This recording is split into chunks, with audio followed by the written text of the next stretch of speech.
Support for 100 Watts and a Wire is brought to you by 100wattsandawire.com. To subscribe to the show, simply click the RSS feed or subscribe wherever you get your podcast. When you visit, apply for your free 100 Watts ID and learn how you can become a sustaining member. Click the donate page and pick the option that works best for you. We've got a traveling toolkit, 100 Watts and a Wire gear, and activity days with prizes. That's 100wattsandawire.com.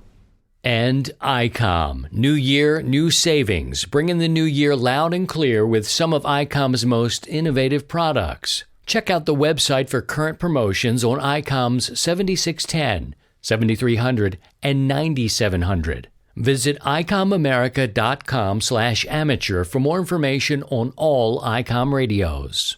And LDG. Check out LDG's new Balins and Unins. The RU9-to-1 Unin is perfect for connecting your coax to an end-fed long wire antenna, and the RU1-to-1 Unin helps keep RF out of your shack under any condition. Take a look at the website ldgelectronics.com for more info. LDG Electronics. Everywhere you look, there's an LDG. And now, from Grid Square Echo Mike 48, this is 100 Watts and a Wire. Well, hello, friends. It's Christian. My call sign is Kilo Zero Sierra Tango Hotel, K0STH, coming to you from America's heartland, just north of the city of St. Louis. Glad to be with you today. Thanks. Just a side note real quick on sports. Many of you know, if you've been listening for a while, I am from the city of Baltimore. And many people have taken the time to drop a line and say, dag, man, dag. And it was kind of like, hey, you're just kind of breaking my balls. But people actually genuinely were pulling for the Ravens, who were the best team during the regular season with a 14-2 record and a 23-year-old quarterback doing amazing things. And yes, the loss to Tennessee, and they came to play. Make no mistake about it, friends. They had beat the Patriots the week before. They came into Baltimore with the feel. Baltimore had off for 2 weeks. Our starting quarterback, Lamar Jackson, had off for 3. He got the flu during that time, and they came out flat. They were beaten in the playoffs. No problem. Understand, I'm not sad for the players. They are mega rich. I am not. I do feel for the people of Baltimore who put so much in, and they deserve a winning team. They got a winning team, didn't get the result we wanted in the end, but I appreciate people who have reached out and not trying to just break my balls. Appreciate that. Then on the other side of this, we got baseball. You got the Houston Astros caught cheating. Meanwhile, they win a World Series over the Dodgers, who again got back to the World Series against the Red Sox, and it turns out the manager of the Red Sox today used to be a bench coach for the Houston Astros. Are you following me here? He cheated in Houston and he cheated in Boston. Worth noting, the Los Angeles Dodgers, who I do not feel for the owners or the team or the players, but they got screwed, man. They got screwed. 2 cheating teams, Meanwhile, they get to the World Series against these 2 teams, and what happens? So it's kind of wacky. There's some discipline that has been handed down for the coach and the general manager of the Houston Astros. They were penalized by the league, and then the ownership of the Houston Astros said, that's not enough. I'm firing both of their asses now. And it happened within like a shoot. Good call on the owner, but what a mess. What a mess. Great show, if I must say so. I've got an interesting conversation coming up that I want to share with you. We're going to talk about the digital modes, but I do want to catch you up a little bit on what I've been doing. And since October, I joined the St. Louis Aries team. And very interesting, as I watched the developments in Puerto Rico, we've had 2 more earthquakes, a sizable measure. And I've been doing emergency communications correspondent work with Amateur Radio Newsline. We did a piece, and it looks like many more will be coming as we watch the things unfold in Puerto Rico and other places. This one just happens to be in American territory and very close here. Well, they're getting hammered. They got a lot of problems. They've asked for emergency communications help. I'm hearing that Aries has been called. They've asked for volunteers. I don't know right now if it's a jurisdiction. We're watching this sort of unfold as I'm recording here today. Back in October, I committed to the St. Louis Aries team. And it meant that I started more study. And I decided to take the show to a couple times a month. I'll bring it back, definitely twice a month. But if I need to break on and do a recording at any given time, I have the flexibility to do that. But I'm training more for emergency communications. I was taking, over the holiday, I probably should have waited. The EC001 course. The ARRL has now issued sort of a standard where you have to have certain courses under your belt to qualify, to move on, to continue, that sort of deal. You have to be trained, and they've got a criteria now, and we'll break that down as we go. But the EC001 course was on this list, and it was one that I didn't have. There are other things I need to do. You need to be checking into nets. You need to be going to Aries meetings, etc.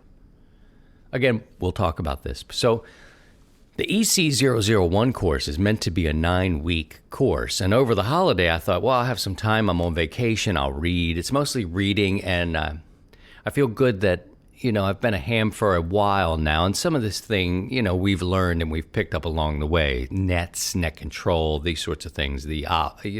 What you're doing as a net control operator, some weather stuff, propagation. So it was a lot of reading. I ended up finishing it up probably a couple of weeks early. And now I'm moving into CERT training, which is Community Emergency Response Team. This has very little, if nothing, to do with amateur radio. However, when first responders in your area are spread too thin, you can have some training. Citizens can have training, putting out fires, bandaging people up, that sort of thing. So I'm going to be doing a 9-week training course in the classroom. And so that's what I've been doing. And studying emergency communications, I believe it is the now and the future of amateur radio. For me, at least. To each their own. You can do whatever. But for me, it's my interest of study at this point. And there are so many things to study and do, so many different courses you can take. And that's where I am. That's kind of the state of my station, if you will. I'm going to take a break. We'll come back. I've got an interesting interview coming up, and we're going to talk about the digital modes next. In a land where we're all 20 over, this is 100 watts and a wire. Bring in the new year with some of EmComm's most innovative products. The 7610. This is a direct sampling transceiver that will change the world's definition of SDR, software defined radio. It has the ability to pick out the faintest signals, even in the presence of stronger adjacent signals. Now, with the IC7300, EmComm is changing the way entry-level HF is designed. This high-performance, innovative HF transceiver has a compact design and will far exceed your expectations. And the IC9700, it was built with VHF, UHF, weak signal operators in mind. With faster processors, higher input gain, higher display resolution, and a cleaner signal. Visit IcomAmerica.com/amateur for more information on all EmComm radios. And BioNO Power, offering the best performance lithium iron phosphate batteries for your ham radios. Visit BioNOpower.com. That's BioNNOPOWER.com. Or contact dealers nationwide. We ain't one at a time in here. We're mass communicating. Back to net control with Christian, K0STH. Joining us today is a friend of mine, a friend of our community. It's Evan, Whiskey 8 Kilo Juliet Romeo, and we talk about everything from knives to firearms to camping. And today we're going to talk about digital modes because when we have our conversations, and welcome, Evan, you doing okay in Ohio? Hey, we're doing great. Little rainy and soggy here, but nothing to be too concerned with. We had all that rain and it sort of goes your way. And we had maybe 2 inches of snow. It looks beautiful here, but it is really saturated. I expect my sinuses to tackle me sometime this week with all this the water. But I was just saying we talk about all these things, and I feel like I can talk to you about these things until we get to say the digital modes, and then it's just a one-sided conversation because I consider myself a digital idiot. I know a little bit about D-Star, and our friend John Amadeo with Last Man Standing. He's the go-to guy for D-Star. He's probably rolling. I can hear his eyes rolling when I say I know a little bit about D-Star, man. Sure, yeah, because I have nothing but problems. But now that he's helped me set it up, I feel like I know a little bit about it. And I guess we should maybe talk about, for one, you're a member of the 100 Watts and a Wire community, and you've listened to the show for a while, and we met because you were doing some, what do they call, moderating work with Josh, who's also a member of our community, but has a great community of his own, too, with it's a ham radio crash course.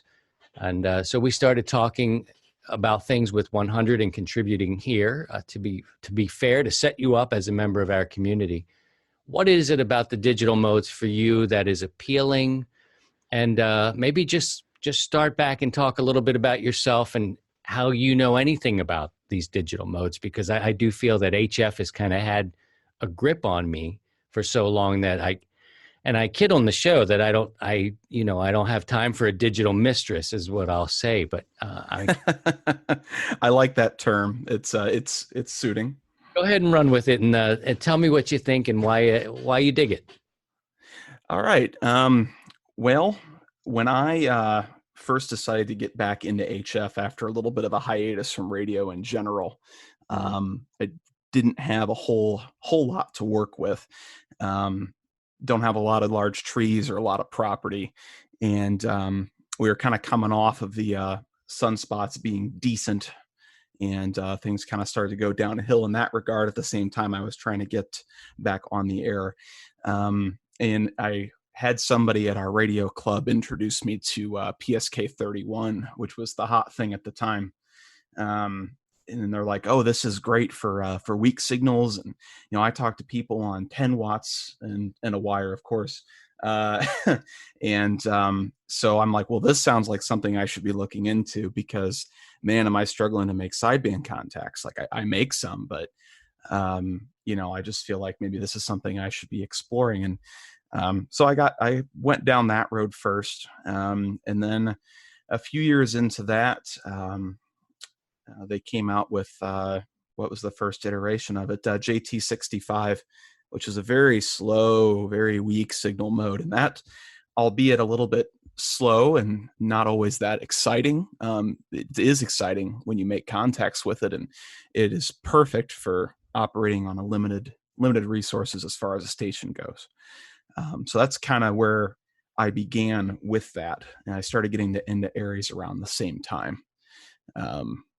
So I guess that's kind of my introduction to it, if that makes sense. Yeah, for sure. And you mentioned, is it an HOA sort of limitation for you? To be honest, I could put a tower up if I wanted to. It's kind of more of a, I guess, keeping my spouse happy and a monetary resource constraint. I don't think anyone would have too much of an issue with me putting up a tower, but I do not have a lot of property. I'm in town.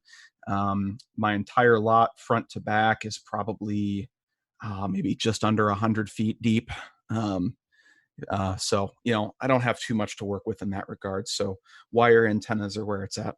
So maybe though, for HOAs, this is an interesting alternative. And man, it goes pretty deep here, because I get to hear a lot of stories about people who are aging and aging out of this hobby. And sometimes they're making moves that are difficult moves into homes, assisted living things.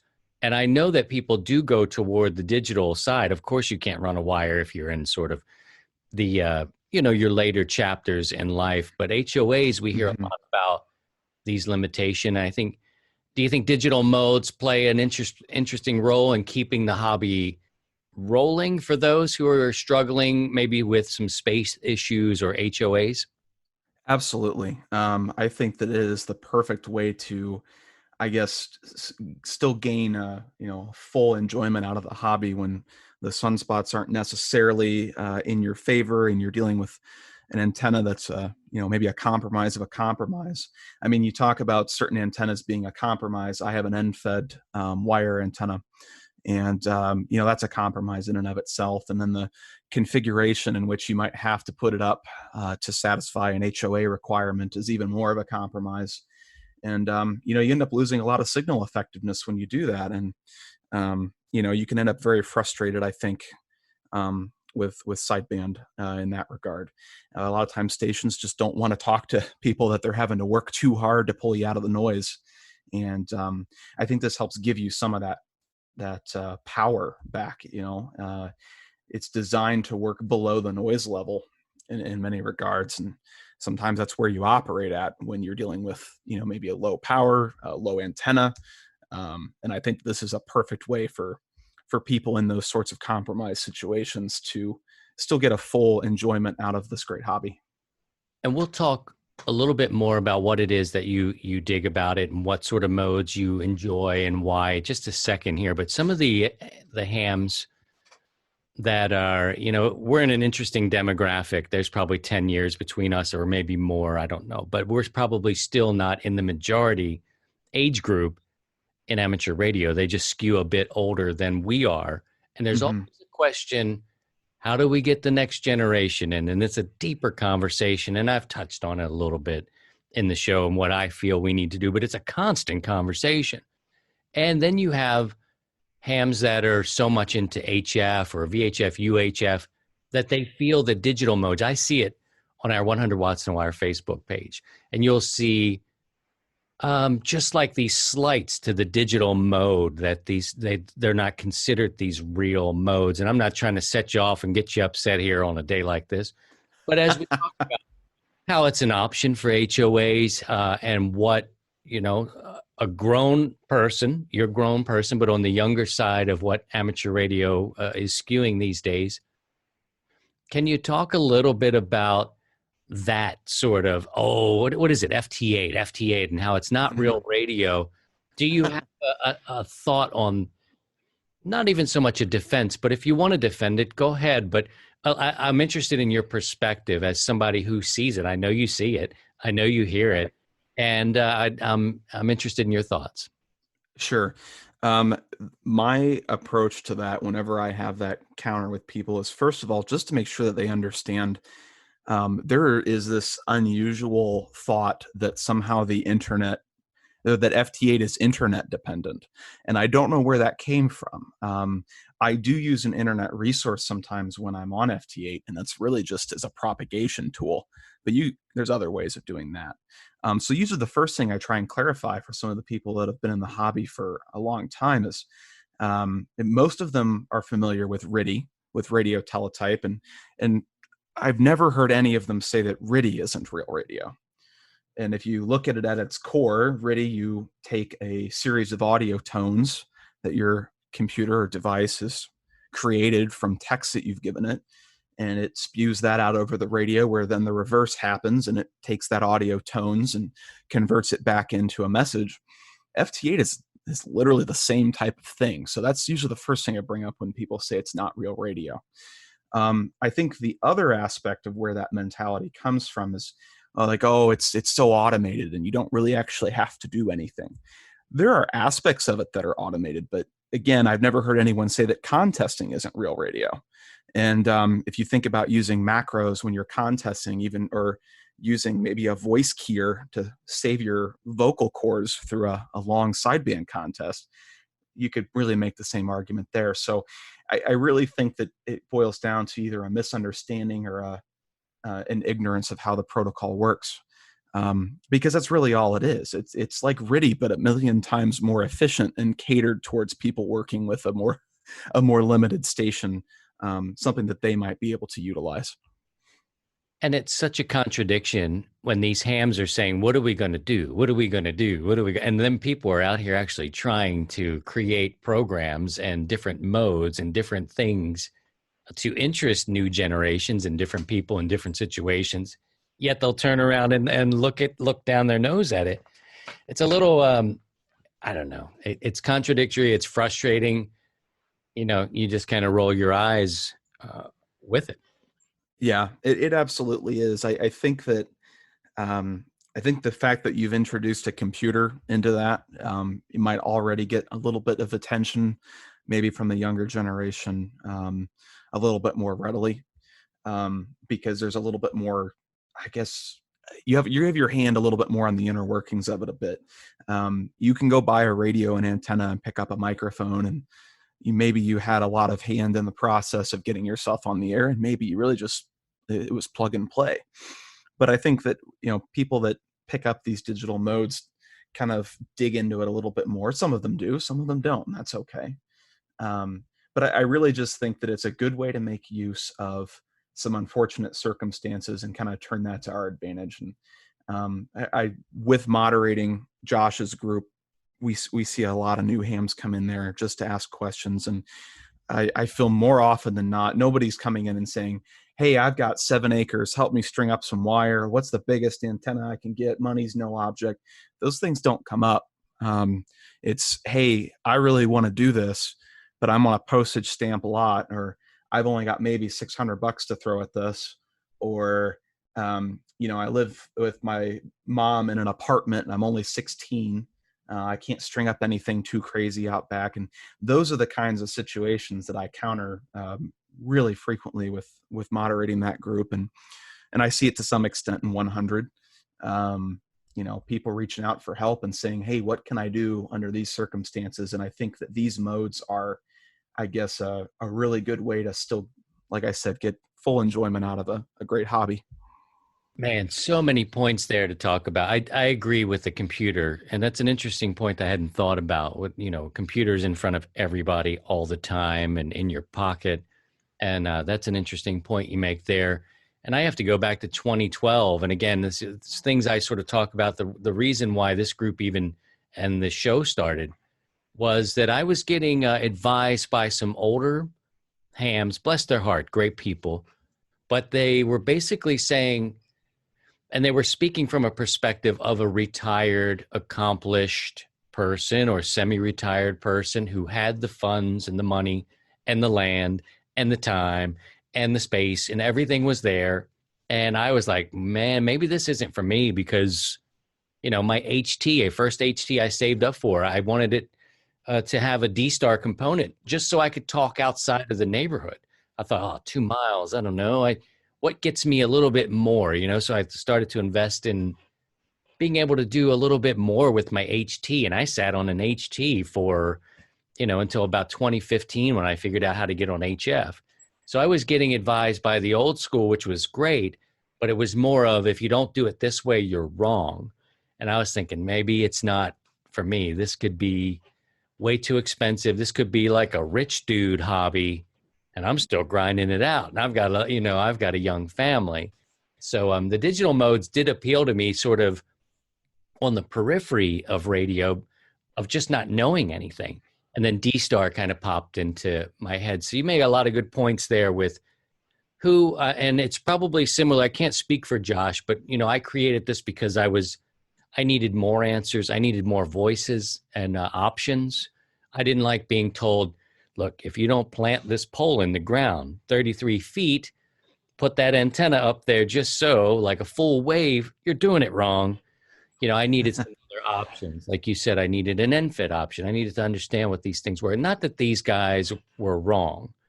I was younger and just trying to get into it and needing good options without all the, the icing on top of the cake. I just couldn't do it that way. So D-Star was actually the first and really only digital mode that I had gravitated to and have some experience with. Maybe we can, we'll take a break and we'll come back and talk about some of the actual modes. And maybe you can just tell us why you think they're interesting or important, and we'll come back and do that next. You got a couple more minutes? Absolutely. All right, we'll come back and we will talk to Evan, Whiskey 8 Kilo Juliet Romeo, more after this.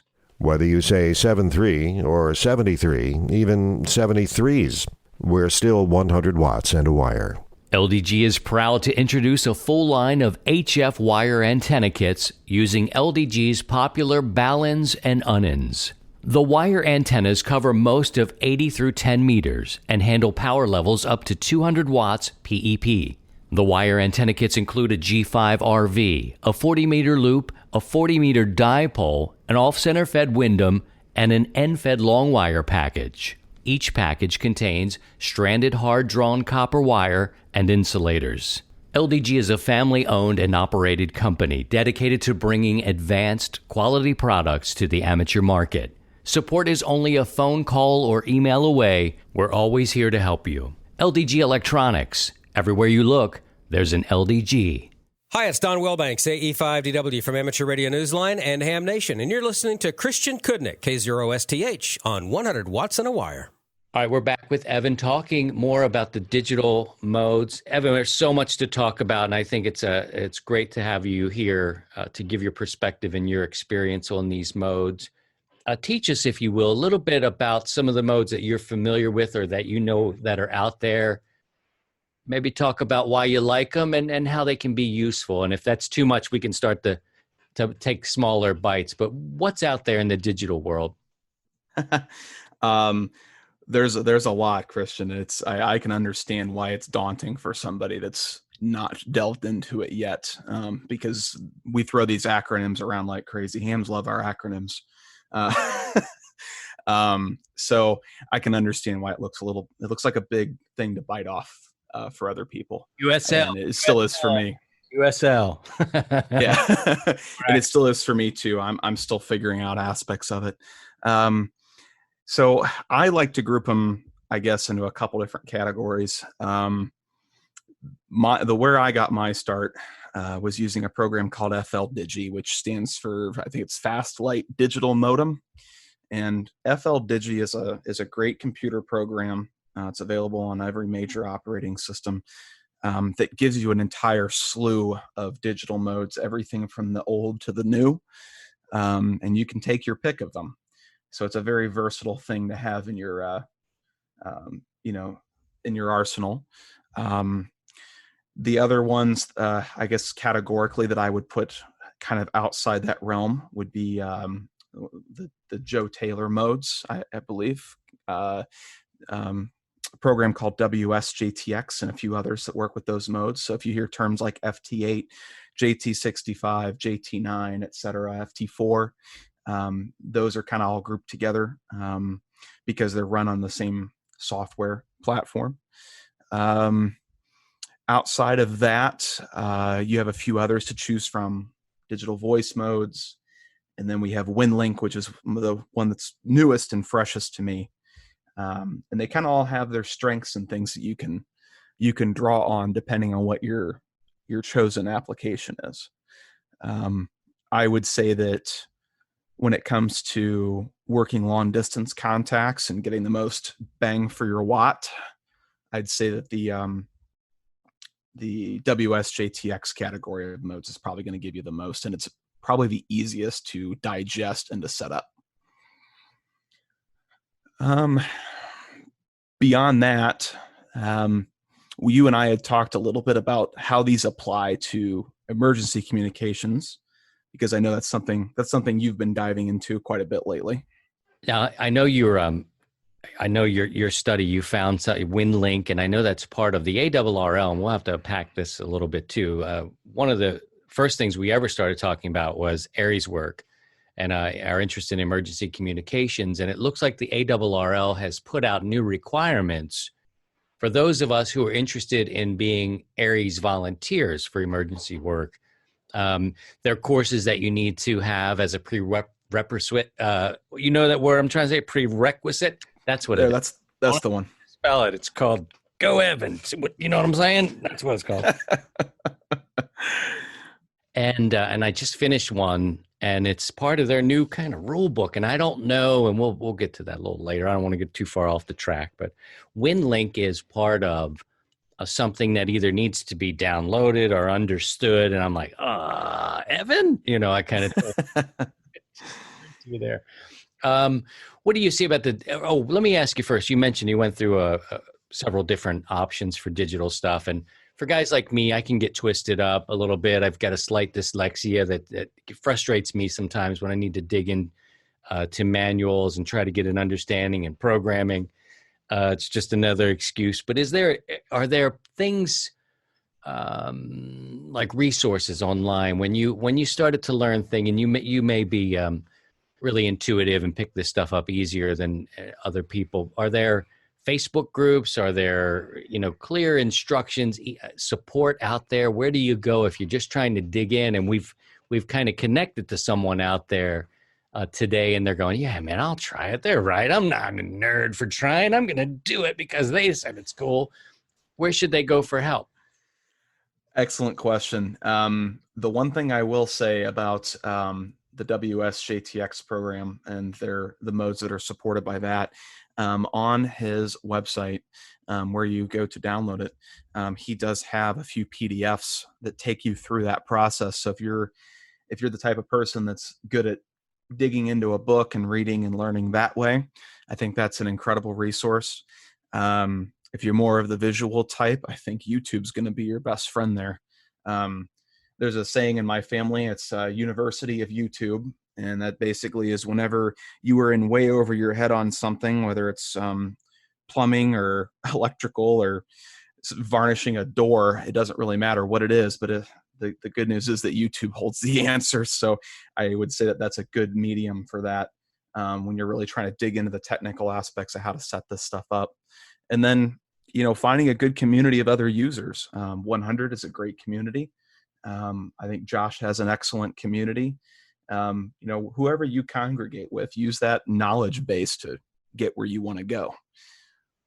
Yeah, you want to have friendly people. And like I said, I'm pretty sure that was an intent of Josh's, and it's an intent of mine. We really don't have time with the moderating crew. They don't have time to put up with any sort of unfriendly, unhelpful type of stuff. And you see it. The people I see that are getting moderated in our group are people who, they're going down on FT8. They're putting up goofy memes.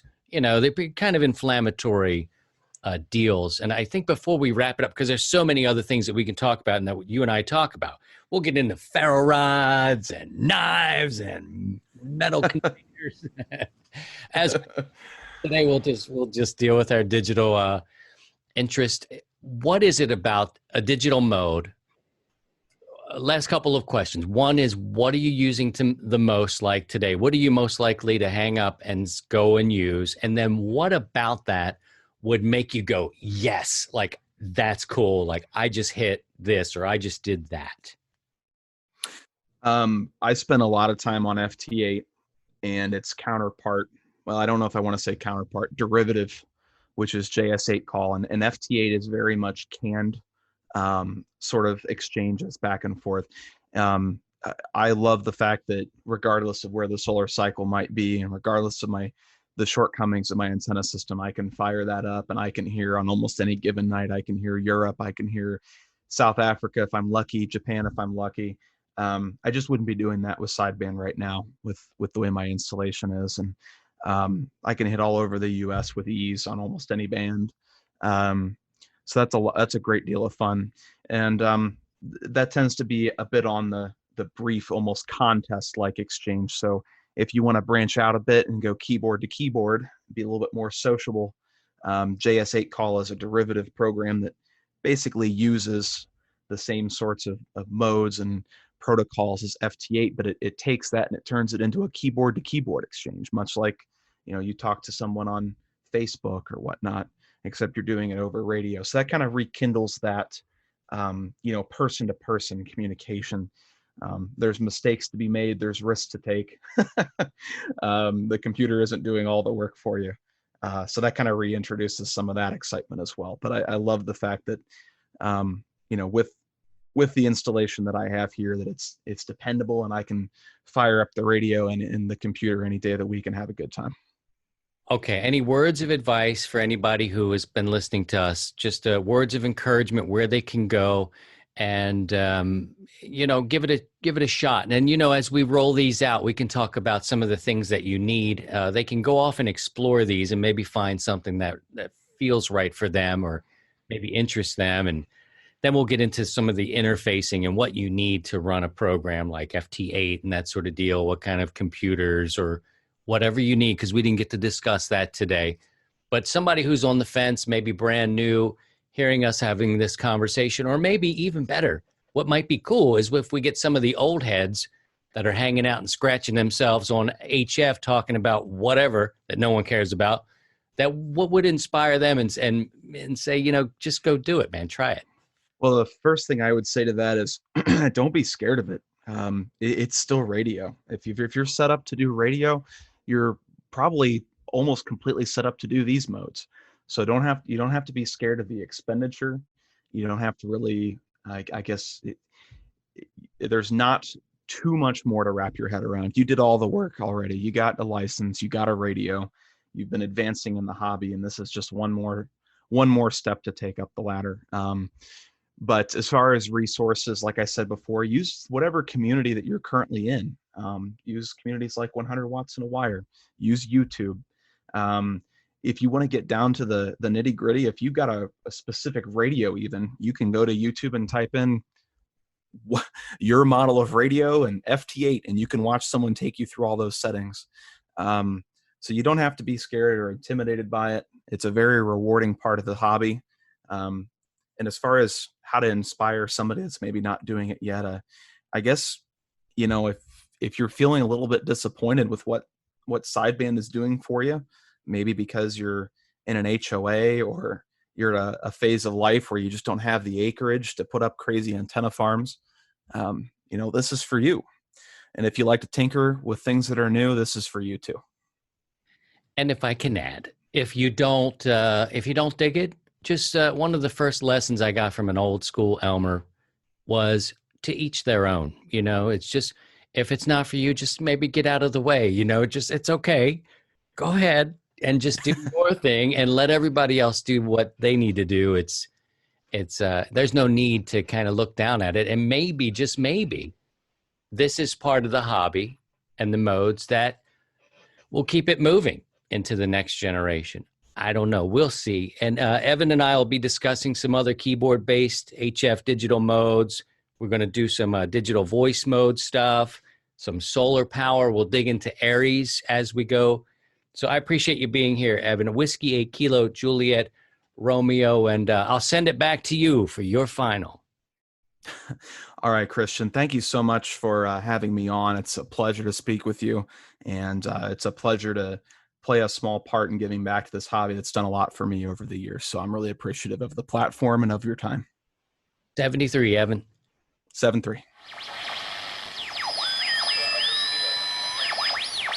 All right, I think we're going to put the wraps on this one for this edition of 100 Watts and a Wire. I appreciate you listening to that. I understand that many of you have your own aspects of amateur radio that you like to nourish. But let people be and do what they want to do. It's all right. They're not hurting you. They're not in bed with your wife. And if they are, then you're in a different boat, okay? But just because somebody likes a digital mode and you like to do HF contesting, or you hate contesting, I just want to rag chew. These guys come up. Just leave people alone. That's what my father used to say. Leave people alone. Leave it alone. Snake in the grass, leave it alone. Scab, leave it alone. Leave people alone. Let them do what they want to do. They're not bothering you, and it will cultivate and propagate this great hobby and public service that we call amateur radio. So be patient with people. Let them do what they want to do, and as long as they're doing it right within the restrictions of their license, they're operating in the best interest of the people and the license that they carry, leave them alone. Leave them alone. We'll come back and we'll revisit more about digital modes, and lots of other things. We're going to talk to a lot of different people. Yep, that's what we're going to do. Take care of yourselves, take care of each other, and by all means, if you can, please try and stay above the noise. To join the 100 Watts and a Wire community, visit 100wattsandawire.com.